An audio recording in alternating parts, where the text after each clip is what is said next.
মা আপোনাক কথা এটা সুধিবলগীয়া আছিলে মানে মই মা ঘৰত দুদিনমান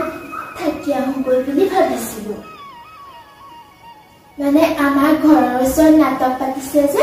ৰিহাৰ্চেল কৰিবলগীয়াও আছিলে মই যামনে মা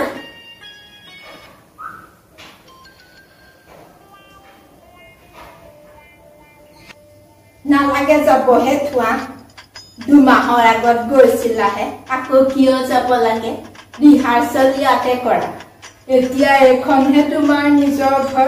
নিজৰ ঘৰৰ দৰে থাকিব নোৱাৰা হা আৰু এতিয়া তুমি বিয়া হলা এই এক্টিং চেক্টিংবোৰ নকৰিলে নহয়নে ঠিক আছে মা মায়ে যেতিয়া ইমানবোৰ কৈ থাকে ঘৰৰ দৰে থাকা মোৰনো ইমান ভাবিবলৈ কি দৰকাৰ ভালহে ঘৰৰ দৰে থাকিম আজিৰ পৰাই থাকিম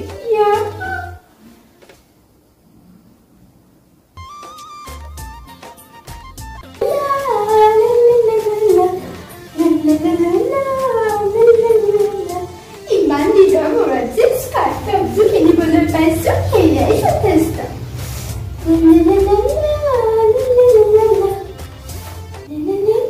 কিন্তু খোপা কাটি বান্ধি চুলিখিনিহে বেয়া হ'ল পাই কেইটা যে ভাজ বহিলে এতিয়া যে মেলিবই নোৱাৰা হলো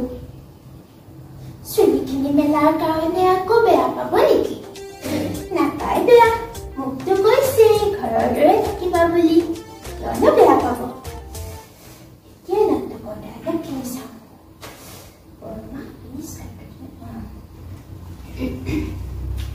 বৰ্মা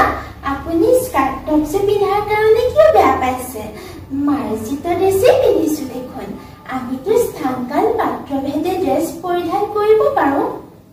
সেইটো কিন্তু ভাল ডাইলগ দিছে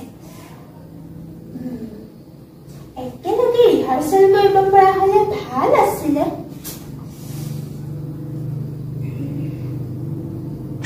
বোৱাৰী ঘৰতে এইবোৰ কি পিন্ধি ললা তুমি সলোৱা যোৱা এতিয়াই সলোৱা গৈ যোৱা চুলিখিনিও মেলি লৈছে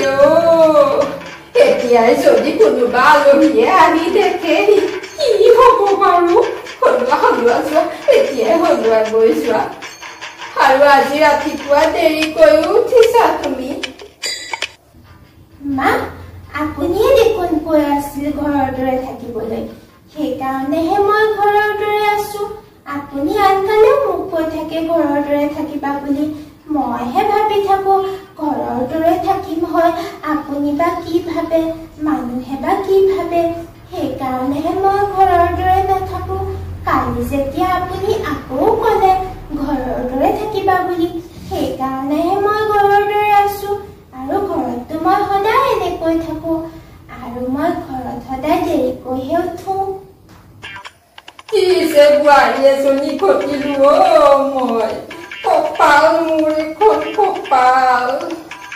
তুমি ঘৰৰ দৰে থাকিব নালাগে দেই ইয়াত তুমি ঘৰৰ দৰে থাকিব নালাগে কাইলৈ তুমি ঘৰলৈকে যাবা